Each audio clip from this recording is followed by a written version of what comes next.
Hi, and welcome to Tea with Armistead. Our latest episode here uh, is with an old friend of mine. I think it's been 40 years. It must have been 40 years.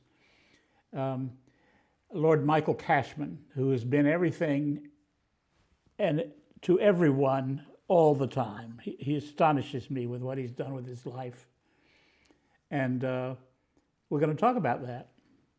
He was, a member of the European Parliament from 1999 to 2014, and after that he became a member of the British Parliament. And he has so many stories to tell, and I'm going to try to get them out of him. It won't be hard, I promise. Hello, my darling. It's Hello, lovely. sweetheart. It's lovely to see you. And yes, it's. I think it's been over 40 years. I remember exactly when, not the year, but the period in which we met and where. In Ian's wonderful, where I'm now living, not in his house, but on the same riverbank, in Ian McKellen's house in Limehouse on that wonderful uh, reach of the River Thames. Um, and we met. You were over, and we'd recently been fighting, Ian and I, and you'd been uh, pushing us on the first anti-lesbian and gay law in 100 years in the United Kingdom, Yeah, Section 28. So yeah, it was about 40 years ago, wow. and yeah, a lot's happened. You're the same, just the same wonderful person. Well, I don't know about that. As you know, um, uh, I've lost. Well, I don't believe in loss. Uh, Love isn't about loss. Love is about being changed. Um, wonderful Paul, my late husband. Although I always say to people, he was never late. He was always on time. But my late husband, Paul, died 11 years ago, um, and it, so the loveliness in our lives is because of the people and people like you that we've been fortunate to meet and to Well, love it and to has to fall do in with love love, with. doesn't it? Yeah, because I believe, when people say I don't love you anymore, it makes no sense. If they really love you and you really love them, you are forever changed by love, and that love continues. And and and and I think it changes your DNA. There's something unusual and mystical that happens, so that Paul is no longer present. He's the death that came as a friend that takes away pain and suffering has taken him away, but he remains with me, and we are the sum, I hope, of the loving relationships that we've been blessed with. I don't know if an atheist can say blessed, but Well, I just read a piece by Walt Whitman last night where he talks about the very same thing, saying that loving someone is the biggest thing that can happen to you. And I believe that too. yeah. And I Um, remember Paul very uh, well from a number of occasions. One was when you and Paul came to San Francisco and stayed in my place there yeah, while I I was remember. on a book tour or something in Boston. You're always on a book tour. Oh, not Um, anymore, darling. well, it's about I'm time over that. you were on a few more. But yeah, I remember that we drove uh, into we drove from LA, overnighted at the Madonna Inn at and which was incredible, and then drove into San Francisco. And I remember the car started shaking, and I Hmm. said, "Oh, we've got four flat tires." And I looked in the rearview mirror, and the police car that had been following us suddenly wasn't there anymore. And we stopped off in a garage um, to ring Terry, who we were contacting with, who was in your apartment. And Paul went in to get me a Coke from the store and came out and he went, there's been an earthquake. And it was, I think, the 1988 earthquake where Yeah, the Bay Bridge Loma went down. Prieta, I think it's called. Yeah, that's right. And so how we got to your apartment, I will never know. I was driving. Paul directed me. We got behind police cars that were blue lighting, ended up at your apartment when Steve was there to greet us and hug us, and more of that later. Yes. And there on the door of the bedroom was a note. It said, Paul and Michael, enjoy yourself, Anna. And there was a joint pinned to Oh, the bedroom really? I have no door. memory of that. How clever of me. Yeah, wonderful. Um, well, we've got some territory to cover here. We certainly have, yeah. You were the first gay kiss on British television, isn't that right? Yes, it was in for context, it was 1986, a show called EastEnders, Yes. which was the most popular show on British television. At one point, it was shown on public television in various parts of the United States. It was on mainstream television in America, New Zealand, Spain. Presumably, they dubbed me "my darling," and but it was the interesting thing. The show used to attract 11 to 14 million viewers an episode. As I said, the most popular show on British television, and they decided it had only been running about 10 months to introduce a character, my character called Colin, uh, and it. So I was on the show 3 months before it was revealed that he was gay, and it was really clever. So that the audience got to know him through characters that they knew well. And so the revelation that he was gay, which was wonderful, it was one drunken night in a pub where he makes a slip about, men who'd have them. Um, and the Angie, the barmaid, says, "It's all right, darling, I know." And I think across the country, in gay households everywhere, a scream went up when they went, "Ah, she's gay after all." Anyway, the, the courage of the producers to do that and have this non-stereotypical gay man with a working class underage boyfriend was really brave, because the homophobia in this country, like other countries, was rampant. Uh, it featured almost daily, not only in the tabloids, but in some of what we call the broadsheet newspapers. Um, and the first kiss was in 1987, the first gay kiss on a British soap, and the tabloids went berserk. Uh, and it was actually a kiss goodbye on the forehead. Um, Really? yeah, and between Colin and Barry, his lover, his partner, um, and and interestingly, I mean, there were calls for the characters to be taken out of the show, and if not, for the program to be taken off air. There were questions in Parliament. Indeed, there were questions in Parliament when it was revealed, when I went into the show, that there was a gay character. And the parliamentary line was, how can you have a homosexual in a family show when AIDS, the gay plague, because that's what they Yeah. called it, was swirling around the country? The BBC, the executive producers, stood up to the pressure. The tabloids began to forage away and try to create misery for me and for Paul. But that defining moment uh, was incredible. And interestingly, about 10 months later, when with a different lover in the show, I had a mouth to mouth kiss. The outrage wasn't as great because we'd done it.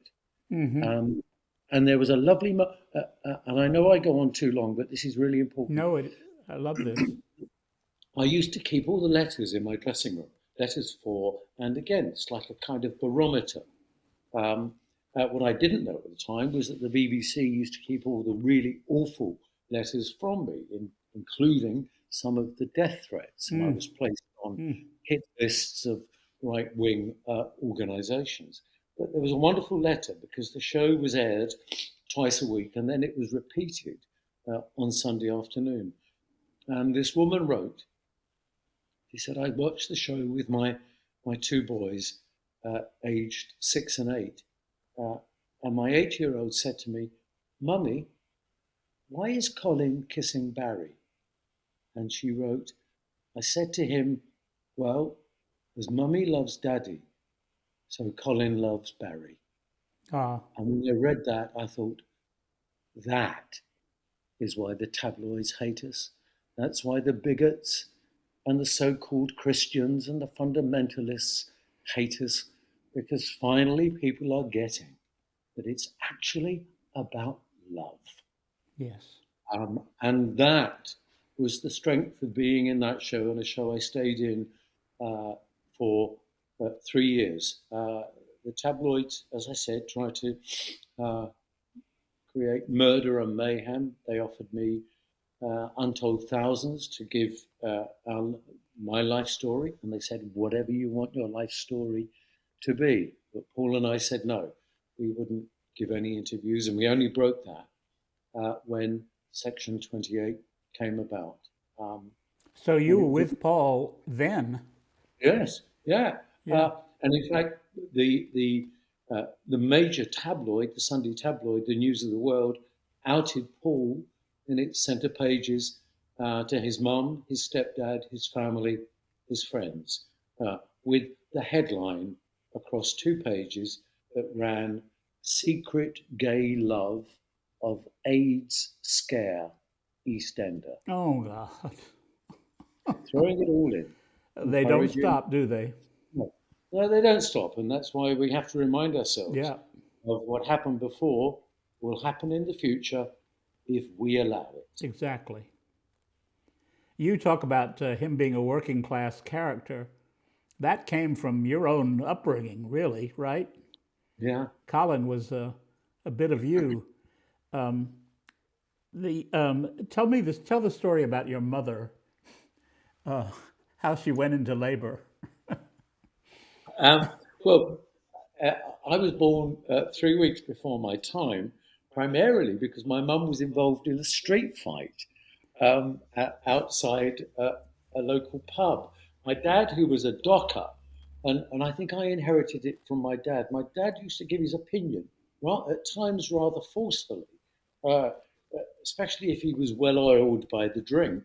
And my dad believed that you lived to work, to drink, and probably have a fuck on a Friday night. My mum wanted it a bit more, which is why she had 4 sons. And I think if she had her way, she would have had more children. But so they left. They left the pub, and my dad was jumped on by 3 men, 3 other dockers who started punching and wading into him. And my mum, pregnant with me, jumped on their backs and waded in. My mum and dad then jumped on a bus, made their exit, and about 3 hours later, she went in. 3 hours later, she went into labour, and I was born. So that was the way I was brought into the world, and I think it probably gave me my appetite for a bit of fighting, both politically and physically. But yeah, I was born here, back where I live in the East End of London, stone's throw from the Thames. You played Oliver in the West End, right? Yeah, all due to Eartha Kitt. Tell me that story. I don't know what it is. And somebody told me I was doing well, I'll tell you the story first. So I went to what we call a secondary modern school, and that's a school where you're kind of you miss out on being top level scholar, and you get sent to a school where they're going to turn you into being a bank clerk, a builder, whatever. And I went into this school where I knew. So I knew at an early age that girls were my friends and boys were the ones that I fancied. Um, and so I went to this school in the East End of London, which I hated. I felt I didn't belong. It was like being in a war zone, and the teachers were well equipped to deal with battle. Um, and my way of getting through it, which is, I think, not uncommon to certainly a lot of gay men, was to pretend to be somebody else. And I used to impersonate. I used to impersonate the teachers. Anyway, so one lunchtime, the drama teacher grabs hold of me, and he said, Cashman, he said, I believe you impersonate the teachers. I said, no, sir, not me, sir. He said, I believe you impersonate Miss Eartha Kitt. And I went, yes, sir. They got me into these drama classes, which happened during lunchtime. And Armistead, I will never forget going into this great big cold assembly hall, and there at the end was a stage with this faded, tatty red velvet curtain, always closed. And I went up onto that stage, and behind that red faded curtain, into a world where I suddenly belonged, a world of other misfits, a world of music, a world of fantasy, of joy, of letting go. And someone put on a record of I Want to Be in America from West Side Story, and I was lifted up into the clouds. I finally belonged. And so I ended up in the end of term school show. I did a song by one of our balladeers called Strolling. And then in the second half, the drama master came out and said, ladies and gentlemen, we have a star all the way from America, no correction, New York, the wonderful, the fabulous Miss Eartha Kitt. And they brought me on the back of the chair with not an ounce of black makeup.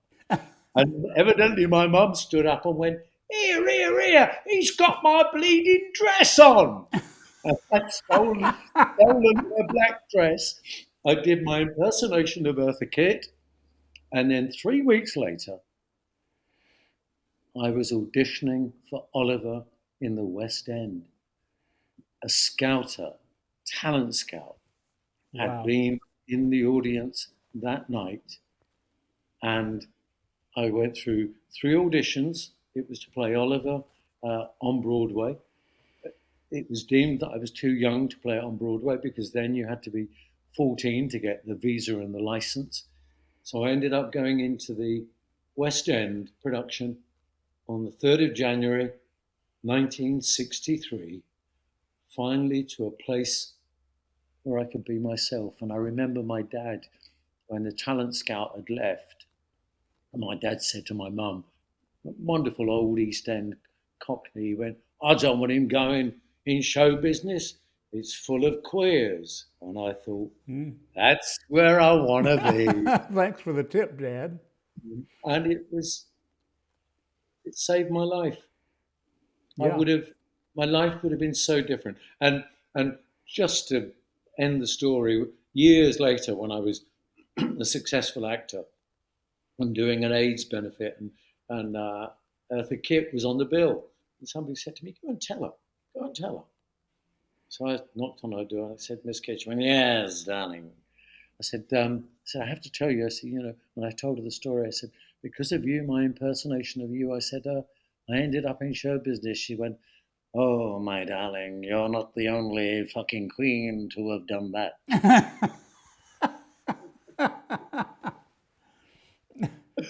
But it changed my life. Yeah. And I was talking about this the other day, knowing we didn't say gay then, you said queer. And it's interesting the way when you spoke about yourself and about other queers, intonation was the key. So you would say to someone, are you queer? Whereas if it was an accusation, you go, are you queer? And Yeah. so we learned intonation. We learned as young gay people how to hide ourselves, how to not draw attention to ourselves, how to camouflage.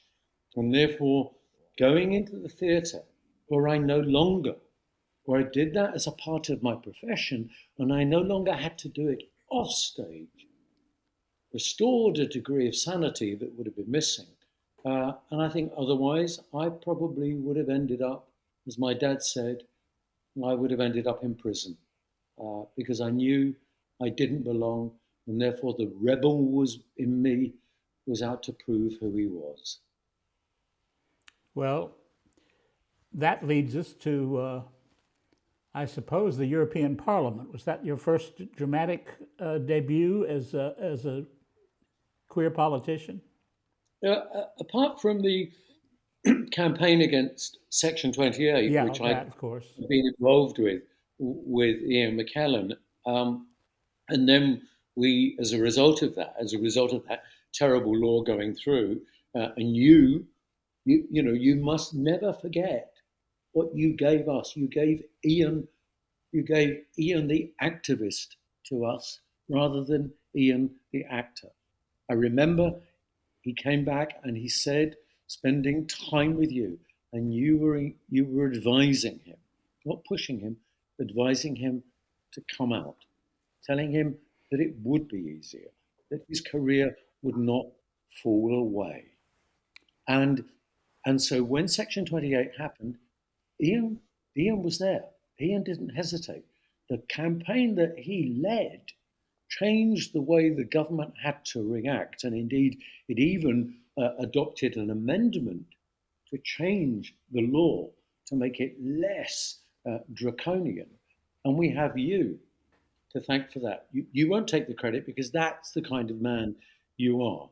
But with Ian, we then went on because the law went through. I said, Ian, we won all of the arguments. You and I work the media. You're respectable. They think you're friendly to the Conservatives. I'm working class. I'm a bit rough. And they know I'm a declared Labour supporter. So between us, we can work the airwaves. And that was when we got together and we decided to form an organisation so that another negative law never came through, and that was Stonewall. And Stonewall became arguably Europe's most successful LGBT lobbying organisation. The changes that occurred in the United Kingdom and that we've helped to manage in other countries started because of that, and arguably because of the journey that you encouraged Ian to progress along. So for me, with Section 28 through, I'd found my voice. And I was still in EastEnders. People were saying to me, interestingly, a gay actor, she said to me, she was in the show, she said, calm it down, do less, Oh, think about your career. And I said, if I have to do that to think about my career, it's a career not worth having. Not once did the BBC tell me to pull back. I noticed that my scenes were being cut, but they didn't pull me back. And when I left, it was my decision to leave. So that arc, the political arc, continued. And when I was asked to stand for the European Parliament, I said, no, other people go into politics. I left education at the age of 12. Yes, I went back in my mid-20s to try and study medicine in a very short and truncated timescale, got all of the academic qualifications I needed, but I hadn't been to university. Other people went into politics. But then when I stood, and again, it was another first, I was the first openly gay United Kingdom member of the European Parliament. Chris Smith was the first openly gay member of Parliament here in the Westminster Parliament here in the United Kingdom. So when I got elected to the European Parliament, it it was an amazing learning curve, but it was a great place because unlike national politics, you had to work across the political spectrum. Uh, then the European Union was made up of 15 countries. It then became 28 and 27 when the UK left. But at its heart was a set of basic rights and principles: democracy, human rights, the rule of law. And I was there at the time when we were developing legislation based on non-discrimination. First time non-discrimination. They had it on terms of gender, but not in any of the other terms. And so just prior to me joining the European Parliament, they had a legal base to combat discrimination on the grounds of race, ethnicity, religion, belief, age, disability, and sexual orientation. And rather miraculously, one of the first jobs I was given was to write the legislative programme on non-discrimination on all of those grounds. So I found a new home, and I spent 15 years there, heading up the most successful all-party grouping on LGBT rights that ensured that we defended and promoted LGBT rights not only in the European Union, but in all of those countries that we had trade association agreements with. So it was a wonderful place to learn my political, or to earn my political spurs. And excuse me, when the House of Lords came along, what happened then? Well, before the House of Lords came along, the Labour Party, after 18 years in opposition, got elected. 1997, my darling Paul was working for the Labour Party as an organiser, celebrity organiser, endorser, fundraiser. And after 18 years of the Conservatives, 10 years of Thatcherism, which we're now reaping the negative benefits from in the United Kingdom, with the appalling level of public services, the only civilized country with privatized water, all of the problems that we're now experiencing. They were doom-laden years, awful years if you were perceived to be different. And on that day, when the Labour Party was elected, the sun broke through. There was a sense of a country urgently seeking change, wanting to do better. And it began a progress that I was a part of. Through Stonewall, I'd been advising the Labour Party, and I'd been advising Tony Blair on LGBT issues that we needed to address. Stonewall was progressing them through the Conservative government of John Major, and then we continued with the Blair government, and also we continued taking our cases through the European Court of Human Rights. So there was like a pincer approach and pressure.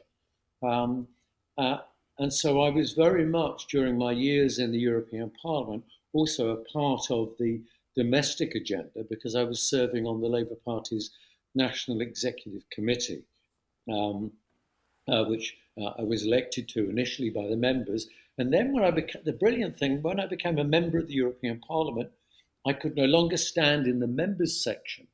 And an old political sage said to me, he said, "Michael, why don't you stand in the politicians section?" And I said, "Look, Richard, I'd never have a chance. MPs, members of the Westminster Parliament, will never vote for a member of the European Parliament, even though I'm in the same party." Lo and behold, I stood for election and I won by one vote. Wow. I beat the chair of the Westminster Parliamentary Labour Party. And I remained on the National Executive Committee and ended up being the the chair of the Labour Party, the chair of the National Executive. So it was a brilliant, for me as an activist,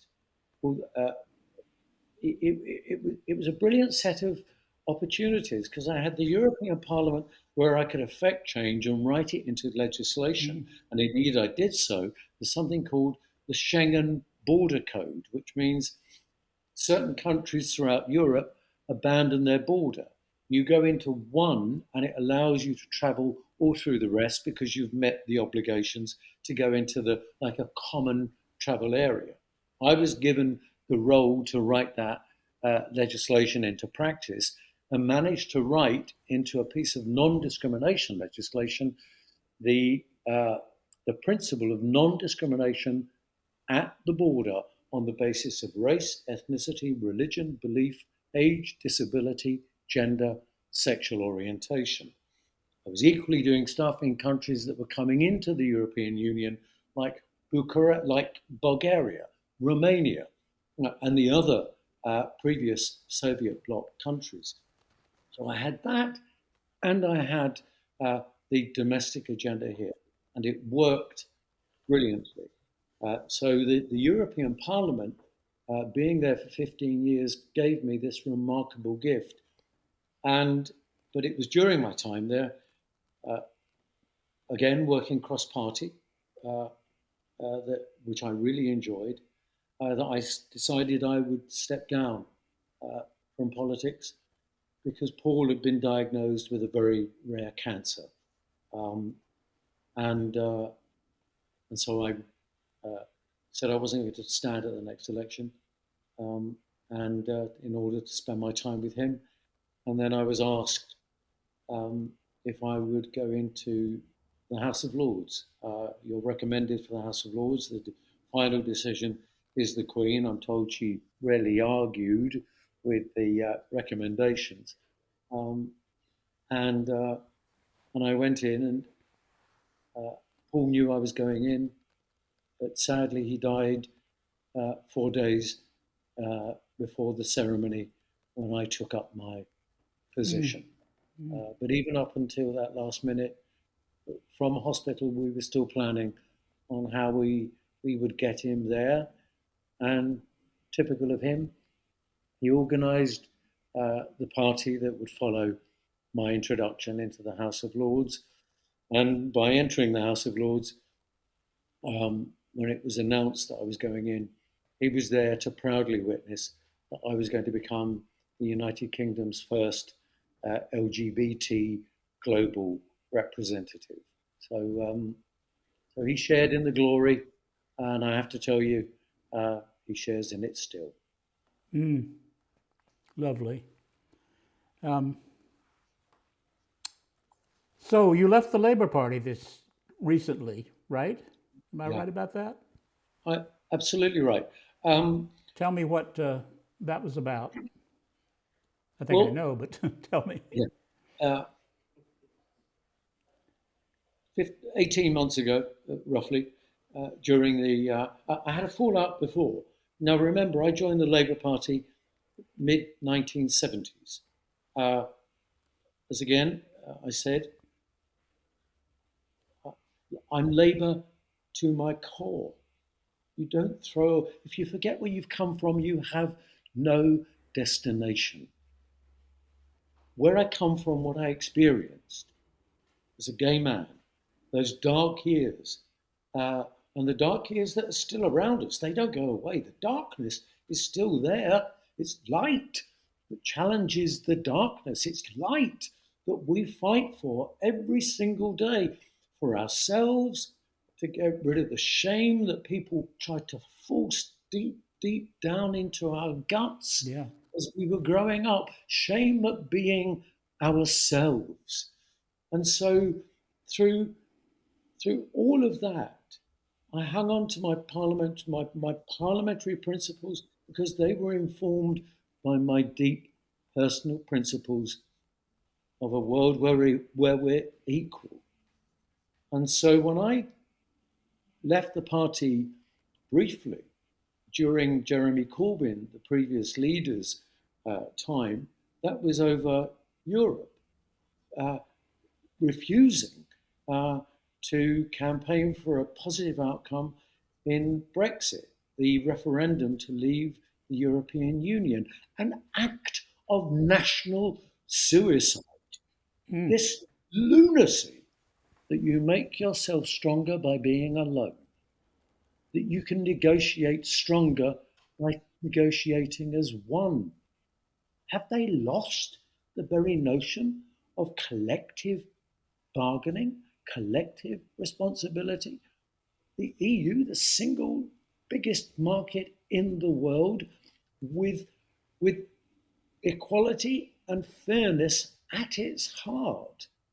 And so on that, when the Labour Party refused, its leader refused to campaign for a positive outcome, a yes vote, I left the party so I could do precisely that, and I could support those parties that would do it. And then I rejoined under Keir Starmer. I said, right, let's get back. Let's become pro-European, because, you know, if you look outward, you have somewhere to go, if only to reach to others who have no hope. You know, we exist not alone, but we exist in order to connect. That's the nature of human beings, of life. And so there I am in the House of Lords, working hard as a legislator, often making arguments that some don't want to hear, defending LGBT rights, and we'll probably come back to that later, because my God, they need defending, especially trans rights and the rights of migrants, the rights of the defamed, those who would be thrown out of the equation. But finally, I left because I challenged a Labour Party candidate during the election that she was not going to turn up at hustings because she said she wasn't safe being anti-trans. This person had a long history of being anti-trans under the protection and cloak of J.K. Rowling. And I called her out. My timing was wrong, but I was absolutely right. I questioned because whether she was frightened of attending hustings or was she lazy. Now that was unfair of me, but actually subsequent events proved me right. And she left the Labour Party 3 weeks after being elected. I apologised for my condemnation of her that was ungracious. Should have phrased it better. Sometimes anger takes hold of you and your passions. Maybe if I was more intelligent, I would have held it back. But I don't regret standing up for what I believe. I don't regret calling out. And the Labour Party that Sunday morning said, we recognise that you've apologised unreservedly. Would you now take down a tweet about her from some months ago? And I did. And I said, look, I'll resign. I'll resign from the party. I'll show my penitence that I'm resigning. No, they said. We want you in the party. We want you in the party. Only that afternoon to come back and say, the leader, Sir Keir Starmer, is still not happy, and we want to withdraw the whip. Now, what that means to those outside of the political world, it means you're no longer considered a Labour member of Parliament. And I thought about it, and I thought, no, as my nan would say, you don't play skittles with me. You're making it look as though I was not penitent, that my apology was some hot air. I offered to resign 3 times, and I thought, no. And I said, I'm resigning. I will resign from the party. And I remain in the House of Lords as a non-affiliated member, but I sit on Labour's benches in order to remind Labour that I haven't left the Labour Party. A part of it has left the principles that I believe in. And so it gives me the independence to, which I've always had, to tell them and congratulate them when they're getting it right, and to have the courage to tell them when they're getting it wrong. And I've done that over migration. I had a fallout with them when they said the terrible anti-migrant bill, and I said, no, I'm going to vote against this. And they said, no, we're abstaining. I said, I'm sorry, I can't make a speech to the Conservative government saying you will not do this with my silence, and therefore you will not do it in my name, and then abstain. I have to vote against. So I remain on the what we call the backbenches, but it gives me a freedom, and I think it's a place where I will remain. I have no intention of sadly Well, it rejoining. just proves that you're a man of your principles, and have always been that way. You've always Well, stood by what you believe in. but that it's kind of you to say that, and I hope it's true. But I go back to when I was in EastEnders, and I read Paul and I had come back from Key West, spending wonderful 6 weeks of naughtiness, and on our bikes coming back from the clubs and bumping into Santa Claus on his bike, who was rather lovely and chunky. And I said to Santa, I said, would you like to come back with us and come down our chimney? And he did. And when we came back from that wonderful holiday, I picked up a free gay newspaper and read about Clause 28, the anti-lesbian and gay law. And I knew I had to be on that march against it. And I knew, Armistead, that if I wasn't on that march, I wouldn't be able to look at myself in the mirror again. And if that's maintaining your principles, That's what it is. And I remember, I was lucky. I had a very difficult relationship with my dad, terrible relationship. And thankfully, through Paul and their mutual love of sport and beer, I got to know the real man. And I did a documentary in 1991 for the BBC about discrimination against lesbians and gay men and where it came from. And my mum and dad watched it, and as ever, they phoned me, as they did after every broadcast, and they would say, "Oh, I'm proud of you, proud of you." And then the following morning after the broadcast, Paul answered the phone and he said, "It's your dad." And I said, "You're right." And he said, "Yeah." He said, "I just want to say I'm proud of you." And I said, yeah, you told me last night." And there was a long, long pause. And he went, "And I love you." And I think that was the first time I ever heard my dad say, "I love you." But that was the day I became my father's son.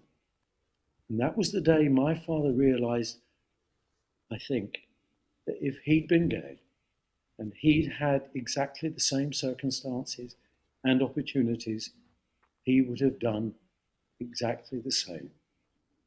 And so when I'm faced with a decision, I often think of my dad.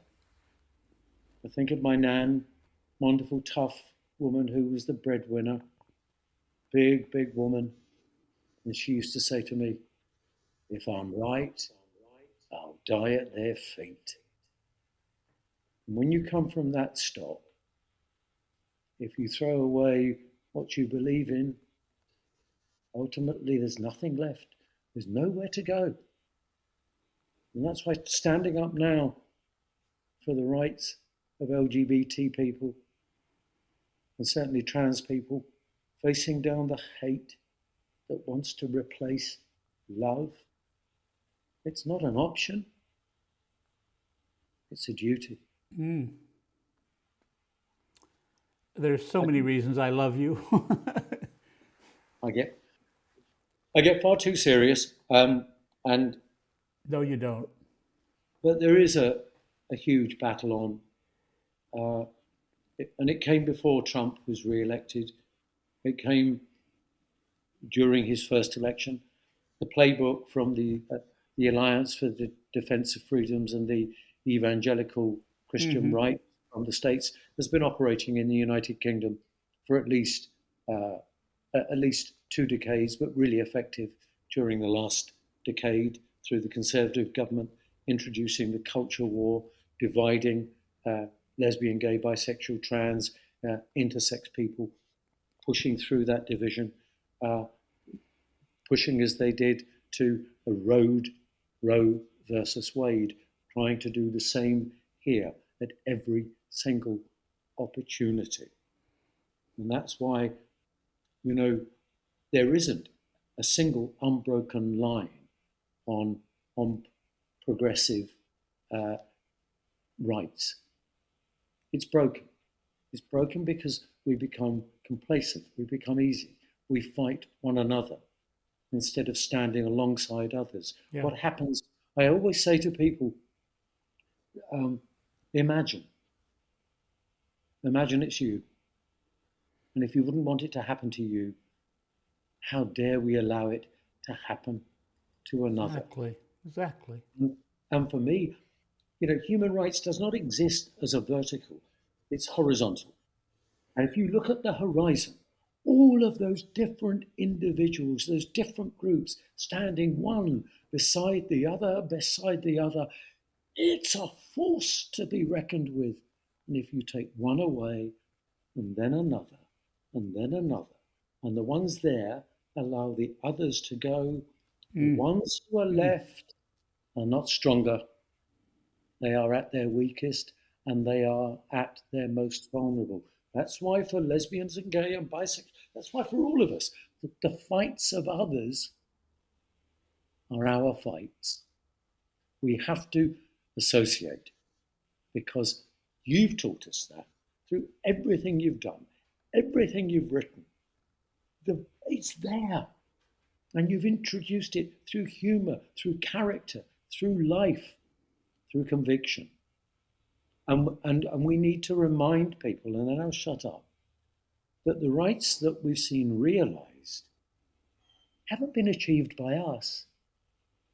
They've been achieved by thousands of generations of women and men who had the courage to stand up, the courage to speak out, the courage to be allies, the courage to say, that could be me, or that is me. And it's because of them that we must not allow the clock to be turned back and the forces of darkness allowed to descend upon us. That's the ultimatum that we face now, and it's what I have to deal with nearly every single day when I'm in the House of Lords. Twice this week on LGBT issues, primarily trans, and it comes from across the political spectrum. The attack comes from the left as well as from the right. I do go on. I can get a bit lighter, I can talk about Eartha Kitt until the cows come on, darling. Wow. Love you so much, Michael.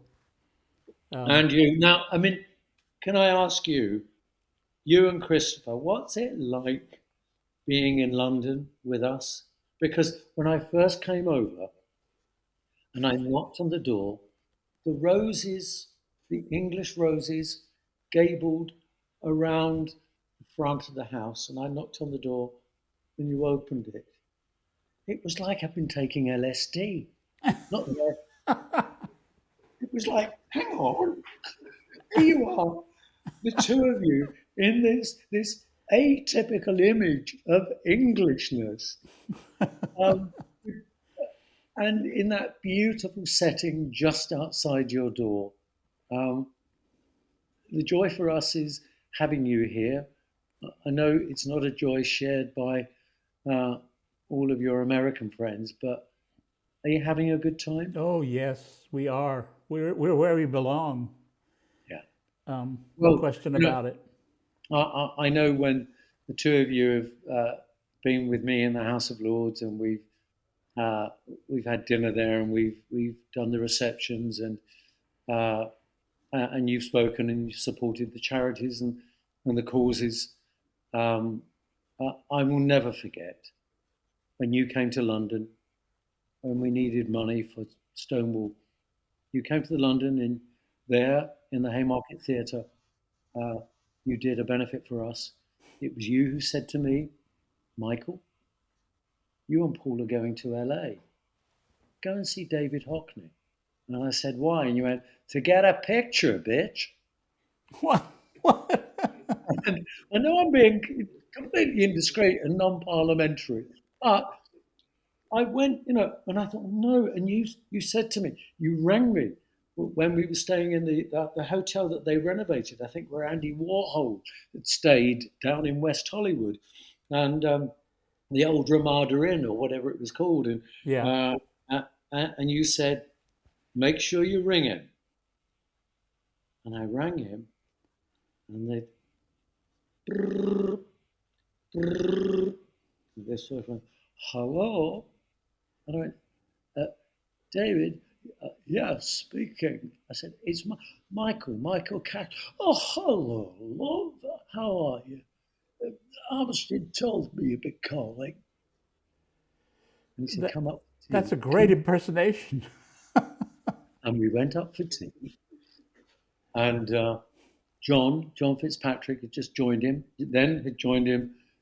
as his chef, and later, of course, became his wonderful companion, his lover, for many years. And David didn't know me from a bar of soap, because he was a man who used shower gel.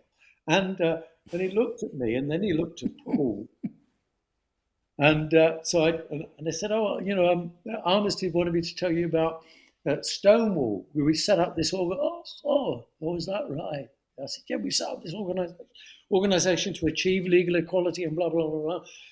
This is what we're doing. I said, and I wondered if you'd give us a picture. And he looked at me and he went, oh, only one? Remembering these pictures went for hundreds of thousands, millions. And cut a long story short, he promised to give us a picture. On the basis of that, I went back to London, reported to Stonewall, and set about, as you know, because you instigated it, set about an art sale and exhibition at the ICA in London, the huge gallery, wonderful, prestigious gallery. Maggie Hambling was instrumental in bringing on Ewan Uglow and many other wonderful, famous artists.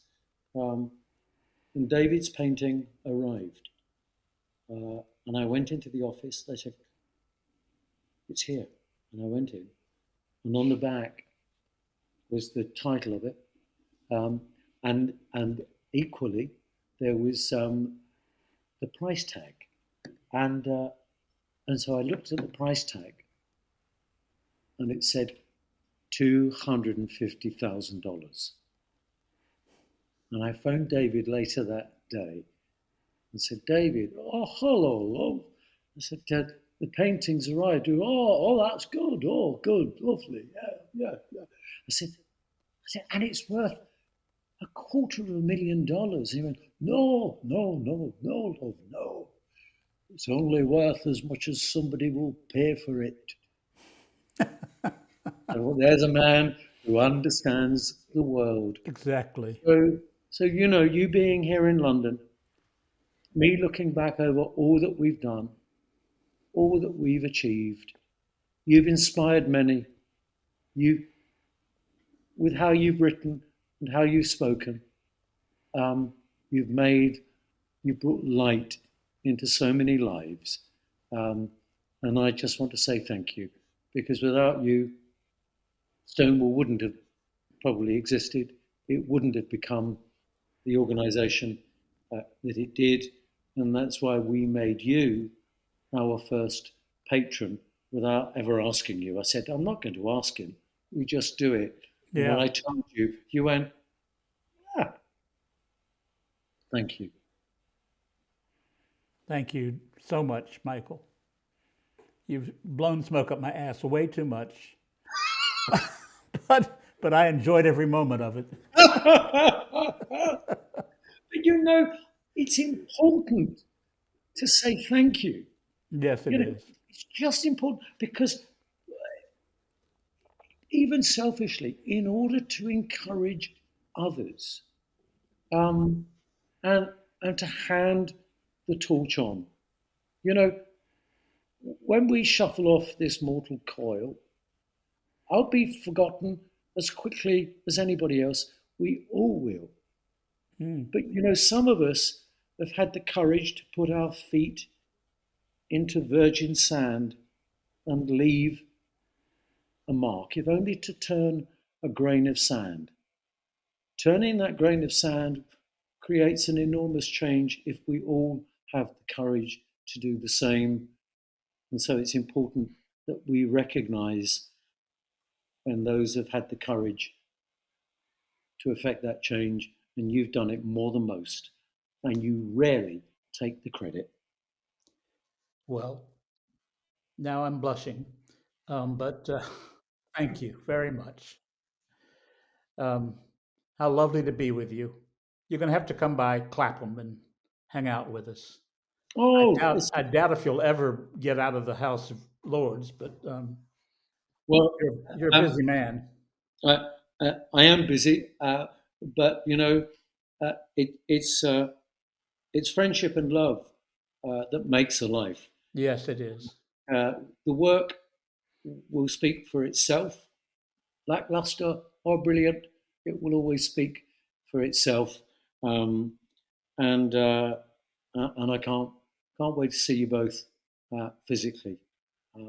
We shall do that. Okay. Arrivederci Roma.